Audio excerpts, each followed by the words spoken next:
प्रथम मी माननीय देशाचे पंतप्रधान मोदी साहेब, नरेंद्र मोदी साहेब यांचं अभिनंदन करतो। त्याचप्रमाणे बिहारचे मुख्यमंत्री माननीय नितीश कुमार यांचंही अभिनंदन करतो। दोघांनी त्यांनी सांगितल्याप्रमाणे प्रचंड विजय हा मिळवला आहे, चांगला विजय मिळवलेला आहे, म्हणून त्यांचं अभिनंदन। तर काँग्रेसने दुकान बंद करावं, आता काय राहिलं नाही आहे। महाराष्ट्रात उद्धव ठाकरेंनी दुकान बंद करावं जसं तसं तिथे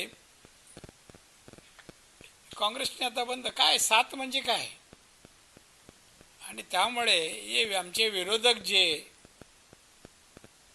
नुसतं विरोधाला विरोध म्हणून करतायत ते आता बंद केलं पाहिजे। बिहारच्या निवडणुकीमुळे एक धडा घ्यावा आमच्या विरोधकांनी आणि गप्प बसावं।